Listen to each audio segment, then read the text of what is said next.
Pero bueno, tenemos aquí en el estudio la visita grata de la fiscal Nelia Velázquez. Fue parte de este equipo que hizo historia.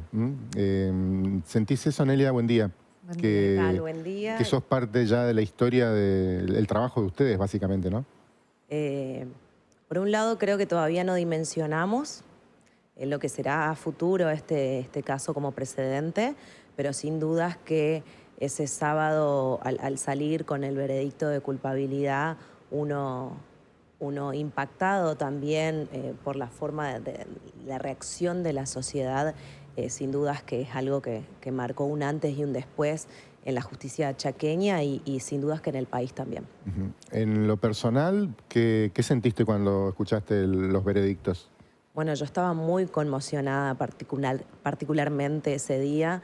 Eh, fue un arduo trabajo de 2 años y medio, sin saber, ¿no es cierto?, qué iba a resultar, porque nosotros ya habíamos terminado con los alegatos el día anterior y con esta responsabilidad de recibir a Mercedes, la tía abuela, que nos habíamos comprometido en avisarles cuando era el veredicto. Entonces, con esa responsabilidad de esperarla y de que esté en el recinto y que escuche junto a nosotros el veredicto también, eh, fueron muchas emociones. Entonces estaba muy conmocionada y la verdad que al momento de recibir el veredicto, los tres fiscales y todo el equipo fiscal estábamos muy conmocionados y al oír ese veredicto fue como, bueno, trabajo cumplido, deber cumplido, se hizo justicia, pudimos dar una respuesta a la familia de Cecilia y ni hablar que estaba ahí Mercedes, con quien también nos dimos un gran abrazo y un agradecimiento de parte de ella que no nos vamos a olvidar nunca. Y sí. ¿Qué significado tuvo que se haya involucrado un jurado popular y que se haya involucrado la gente de la forma que lo hizo ese día, como estamos viendo hoy? Para mí, justamente demuestra este jurado la responsabilidad con la que se trabajó, mi admiración total hacia ellos, denota el análisis que hicieron de las pruebas, porque si bien todos estábamos ansiosos por recibir ese resultado y por ahí había mucho planteamiento de que qué está pasando, de que seguro no queda nada, de que también hay que entender y ponerse en el lugar de estas personas, que no solamente fueron los 12 titulares, sino también había 8 suplentes que estuvieron atentos todos los días, sin hacer una mueca, sin darte impresión para qué lado iban a ir, o sea, totalmente serios con su rol. Y incluso cuando hicieron preguntas, fueron muy claras hacia dónde iban. Y, y haber terminado con 6 culpables y una no culpabilidad también denota este análisis y trabajo y responsabilidad con el que se tomaron su rol, ¿no es cierto?, los jurados.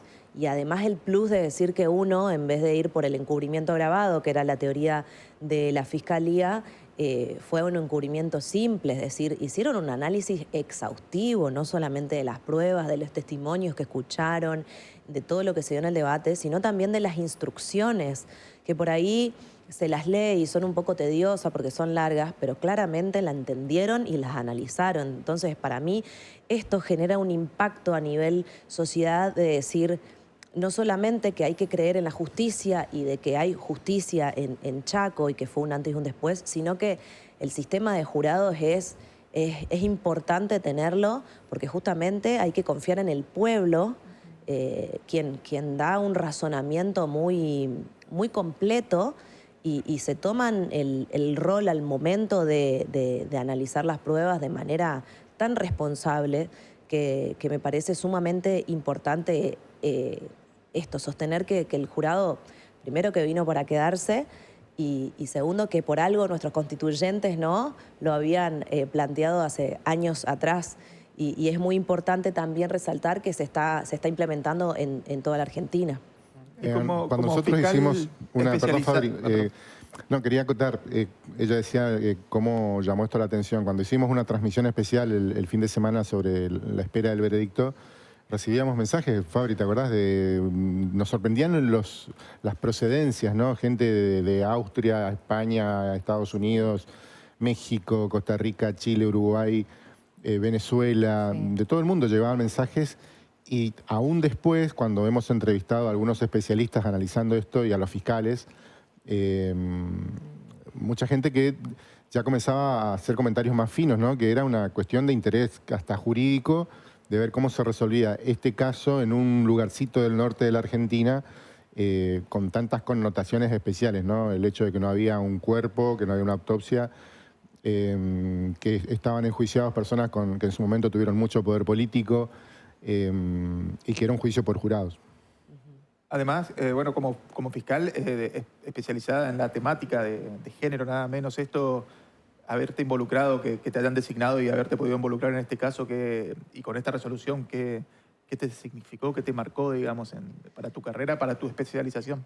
Sin dudas que en mi carrera fue, nosotros decimos siempre con Jorge y Martín, que es un posgrado acelerado, ¿no? Que tuvimos con esta causa en todos los sentidos, en la experiencia del juicio por jurados, en la experiencia de la temática de género, en la experiencia del acompañamiento.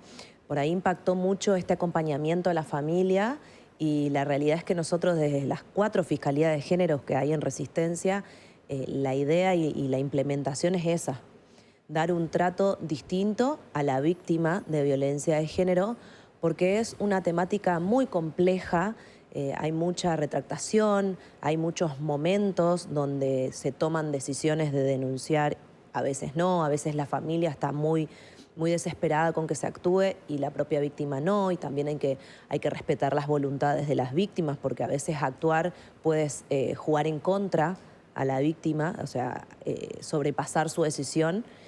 Y entonces es una temática muy compleja y nosotros desde adentro siempre nos capacitamos y aparte siempre el personal también intentamos dar este trato distinto, este acompañamiento, este lugar de escucha a la víctima para ir hacia una mejor solución para ella y para el conjunto familiar en realidad.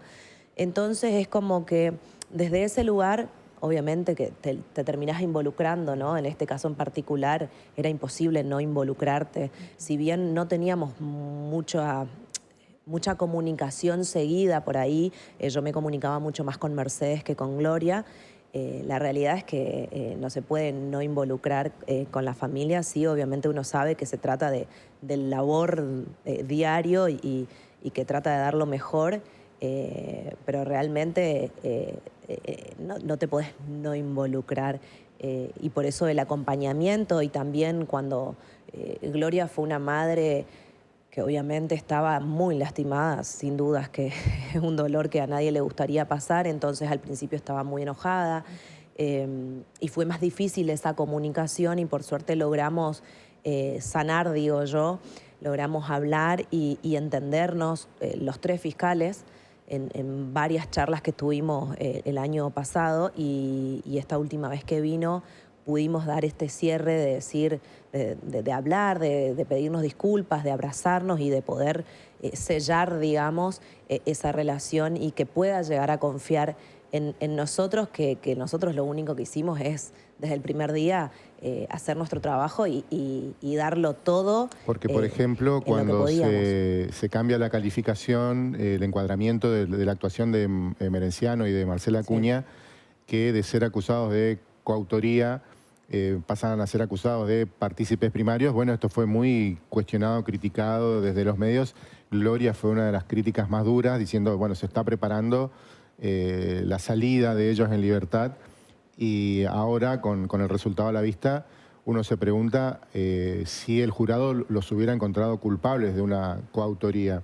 Quizá fue una jugada magistral que permitió que se pueda encuadrar todo dentro de lo que realmente sucedió y que el jurado lo viera como que cerraba todo con esa reconstrucción del crimen. Sin dudas que fue una estrategia del equipo fiscal, en su momento lo dijimos, pero también entendemos que son cuestiones técnicas muy finas, que solo algunos podemos entenderlo Y también déjame decirte que en su momento, cuando iba a haber el cambio de calificación, nosotros lo hablamos con la querella, lo hablamos con la familia, o sea, estaban al tanto.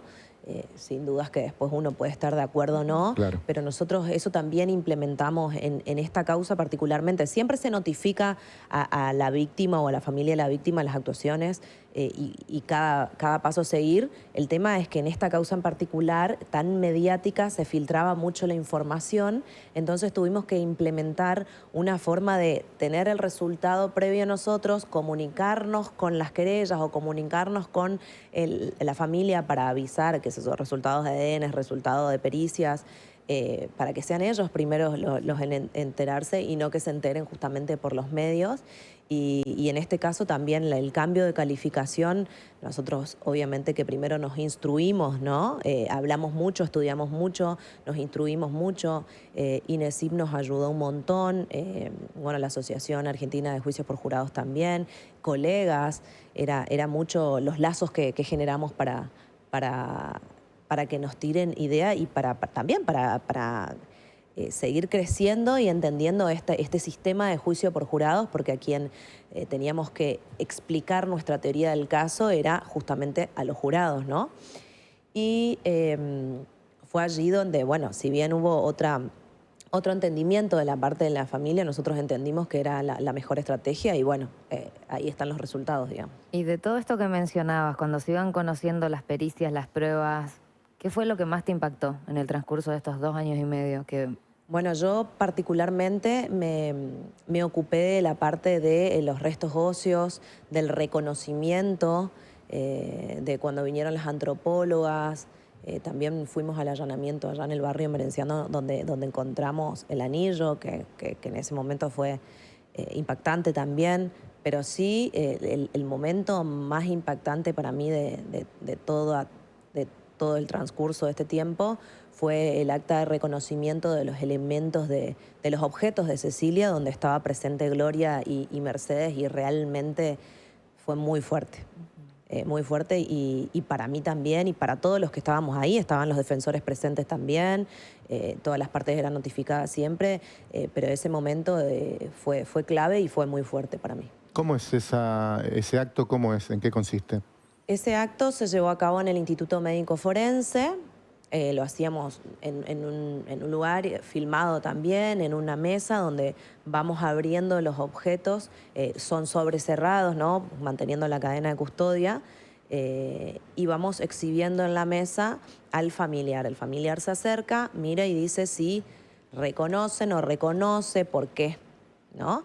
Y se le exhibió justamente el anillo, se le exhibió el dije, se le exhibieron prendas, en realidad que eran partes de prendas que también las reconocieron como ropa de Cecilia porque eran color rosado y ella siempre decía que era muy del rosado.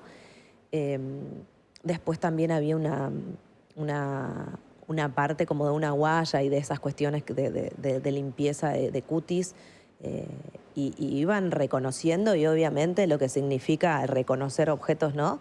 de tu hija asesinada. Entonces era muy fuerte, frenábamos, continuábamos. El momento fue eterno porque fue largo, eran muchos los objetos la valija, la parte de la valija también, que era de Mercedes y Mercedes la pudo reconocer como suya. Y aparte ahí iban aportando, ¿no? Todas las cuestiones estas de que sí, la valija era mía, yo le presté ese día. Entonces muy auténtico y muy fuerte. Claro, porque Gloria muy temprano en toda esta historia dijo, yo creo que está muerta, lo dijo públicamente, y a todos nos impactó, ¿no? Porque digamos que en una historia así y tratándose de un vínculo tan sagrado como el que hay entre una madre y su hija, la esperanza siempre está de que esté en algún lugar, de que esté secuestrada. Claro. Y aún con esa convicción de ella, yo imagino que ver esos elementos de su hija, que se los veía a diario, debe haber sido como la confirmación de que, bueno, ella no estaba equivocada. Y vemos, ¿no?, parte de todas las cosas que se fueron encontrando en los procedimientos. Hace un momento veíamos también el dije. hay los restos óseos. Bueno, eso también, el momento de los restos óseos donde pudieron llegar a la conclusión este equipo de médicos, ¿no? Que estaba compuesto por antropólogos, médicos forenses, patólogos del Poder Judicial, cuando llegaron a decirnos, mirá, efectivamente se trata de un cuerpo adulto y de un solo cuerpo, también fue un momento clave, sin perjuicio de que después no se pudo extraer ADN, que obviamente todos teníamos la expectativa hasta lo último, por más de que ya nos habían dicho que la posibilidad era muy mínima, pero al haber encontrado también los restos óseos junto al dije y este momento que te decía, donde pudieron decirnos, sí, bueno, se trata de restos óseos humanos y de restos óseos humanos que pertenecen a un solo cuerpo adulto, también fue fuertísimo ese momento. ¿Y cómo fue el minuto cero tuyo en esta historia cuando te dicen vas a ser parte del equipo que va a investigar el caso Cecilia? Porque ahora, visto desde el final de todo este trayecto, sabemos cómo terminó esto, sabemos que resta solo un último capítulo. Todo, se podría decir, salió bien desde el punto de vista de la investigación y de la actuación de ustedes, pero en aquel momento, mirando hacia adelante, era toda incertidumbre. ¿Qué iban a poder determinar? Había un grupo con mucho poder, había un grupo, una organización con mucha capacidad de logística, y la manera en que hicieron desaparecer a Cecilia lo confirma. ¿Qué cosas te pasaron en aquel momento por la cabeza, por el corazón? Sí, al principio fue duro. No sabíamos de qué se trataba. Dio comienzo a esta causa el doctor Cáceres Olivera y venía muy tenso el tema. Incluso pedían la renuncia del mismo. Estaba muy fuerte, muy caldeado el asunto, como se dice. Y la verdad es que nosotros desde afuera, como colegas, tratábamos de ayudarlo, en dar ideas, pero sin imaginarnos estar dentro de la investigación. Y cuando fue la decisión muy atinada, por suerte, por cierto, entiendo de parte del procurador general y el procurador adjunto, de formar un equipo, y donde fue designado en principio el doctor Gómez y luego yo, y bueno, después sabemos que el doctor Gómez tuvo su renuncia y entra en el equipo el doctor Bogado. Primero, obviamente que era una incertidumbre de saber de qué se trataba, porque teníamos dos líneas investigativas. Una era la búsqueda de Cecilia con vida y la otra línea investigativa era el femicidio. Y también por los actores, ¿no?, de que se trataba, y por la complejidad en la búsqueda de elementos. Entonces, primero sí, incertidumbre y temor por lo que pueda llegar a pasar, pero por suerte en el correr de los días y en la labor tampoco recibimos ningún tipo de presión, porque también eso era algo que se planteaba mucho. Hasta el último día se decía que había un tipo de presión política, ¿no? Y también con ese temor de decir existirá o no, y realmente, y siempre lo aclaré, me parece bueno aclarar esto de que se marcó esta independencia de poderes, de que no hubo presión política de ninguna manera, y que incluso desde el Superior Tribunal de Justicia, desde Procuración, nos brindaron todos los recursos necesarios para dar lo mejor de uno, y en esta búsqueda de elementos, porque también en un momento no había lo que se llama Blue Star o Luminol, después lo tuvimos. Bueno, esta colaboración de la antropóloga que un día nos dijeron, bueno, listo, encontramos restos óseos, quienes son expertos en ellos son los antropólogos. Empezamos a buscar por todo el país a dónde nos podían colaborar, y se terminó siendo un trabajo, un arduo trabajo y complejo trabajo, pero realmente lo hicimos libremente y tranquilos, ¿no? Hasta incluso con los medios que estaban ahí, y que nosotros agradecemos mucho el respeto que hubo a la información también, y esta enseñanza que nos dieron a nosotros, porque el Ministerio Público o los fiscales, propiamente dicho, no dábamos nota, no éramos muy celosos de nuestras investigaciones, las cuales son públicas solo para las partes. Entonces también debimos aprender a salir a informar, pero porque entendimos que la sociedad lo necesitaba. Y aparte, ustedes, los medios en general, estaban ahí a sol y a sombra con nosotros. Era como hasta irrespetuoso no dar una nota o una información. Así que también aprendimos de esto, que es una gran enseñanza que llevamos dentro del Ministerio Público Fiscal también con esta causa. Y como para cerrarte la idea, creo que al principio sí fue con temor y fue con incertidumbre, pero por suerte después con el correr de los días fue otro el impacto. Y en la dinámica familiar uno se imagina que estar siendo parte de un proceso tan cargado de cosas modifica todo o modifica mucho por lo menos. Sí. Además hubo en el medio de todo esto una amenaza muy directa de una de las imputadas, de Marcela Acuña, casi que ordenando a su gente ver de qué manera podían hacer daño a través de los integrantes de las familias, de los fiscales. Sí. ¿Cómo se vive eso? No, sí, familiarmente o personalmente se modificó nuestras vidas. Y ya te digo, no, en esta causa en particular que fue tan mediática, ¿no? Porque es nuestro labor diario y nosotros no nos sentimos ni miedo ni exposición nunca en ninguna de las causas. Nosotros no andamos custodiados, no es necesario.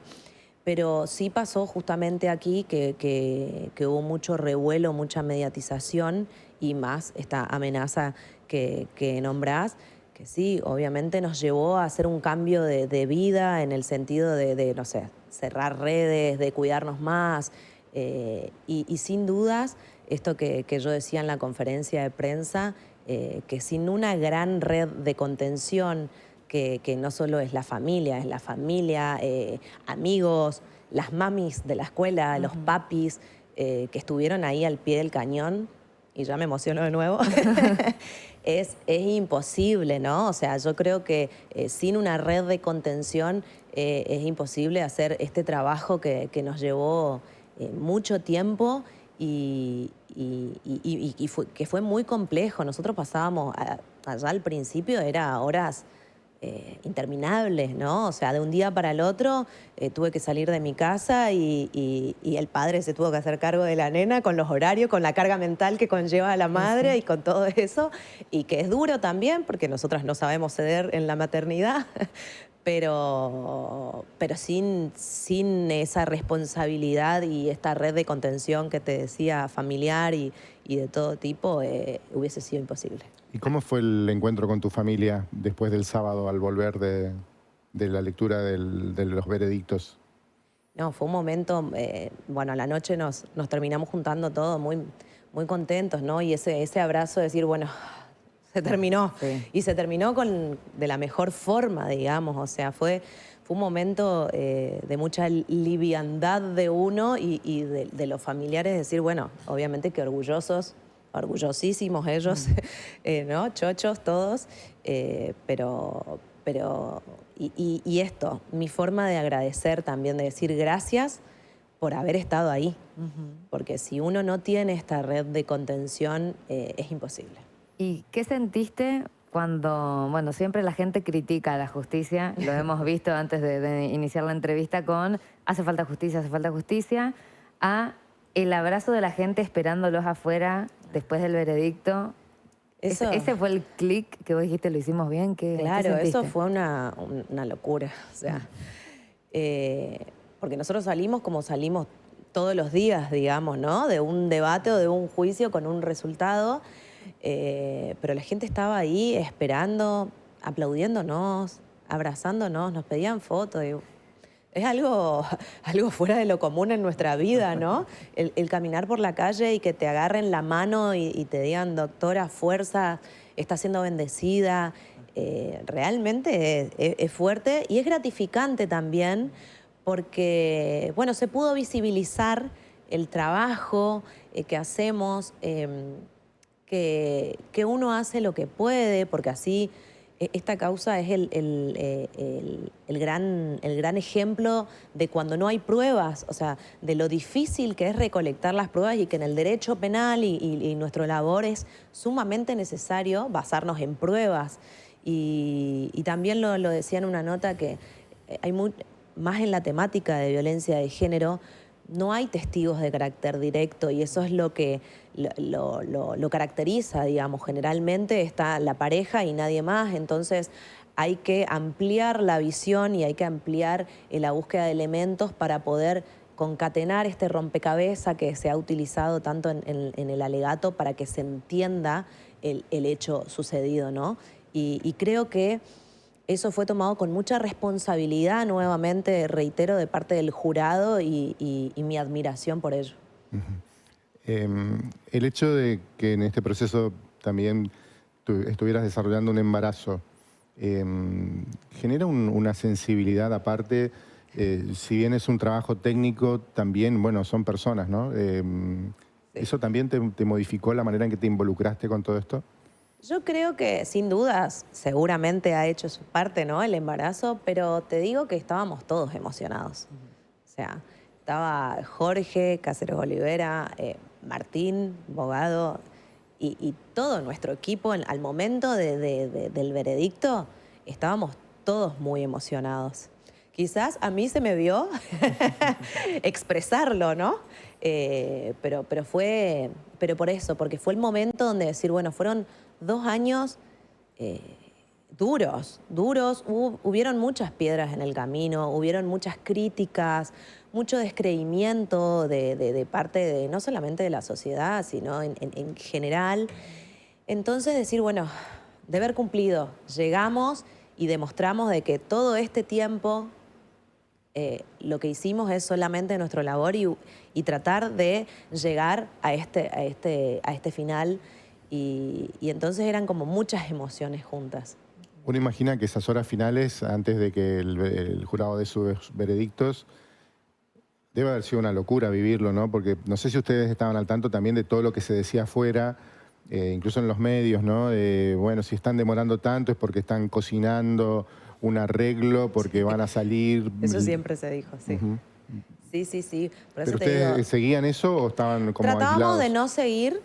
O sea, por lo menos eso lo implementé yo también desde el principio personalmente, de no ver nada en los medios o los comentarios, porque igual lastima. O sea, como dijiste hoy, somos humanos.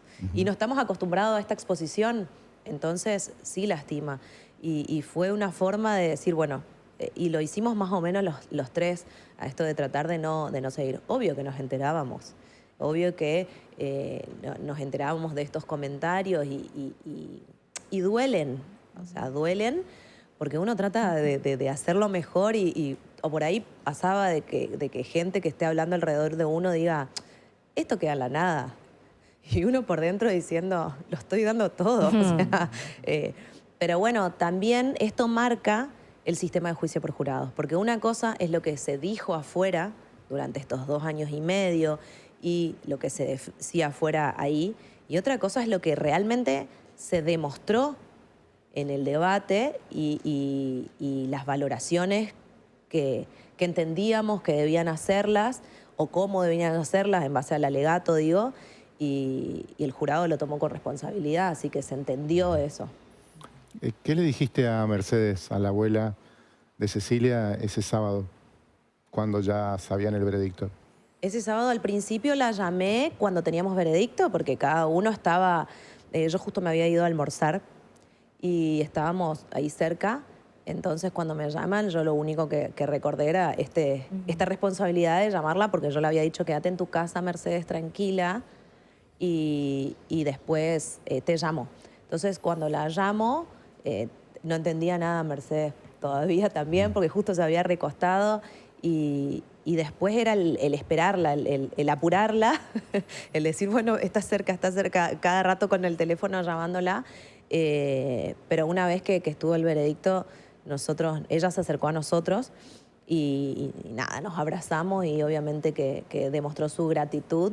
Y ella estaba con un familiar también y no parábamos de abrazarnos y de que nos diga gracias. Bueno, muchas gracias también de parte nuestra, no solo por esta visita a nuestro canal, sino por el trabajo. Se lo dijimos a cada uno de los fiscales que pasó por aquí. Nos hicieron sentir orgullosos de que en una provincia con tantas carencias, tan asociada a la pobreza, al atraso, pudiéramos mostrar una justicia penal tan saludable, tan a la vanguardia, y donde nada menos que con un juicio por jurados, un jurado integrado por 12 ciudadanos, se pudiera llegar a una resolución tan ejemplar, tan transparente,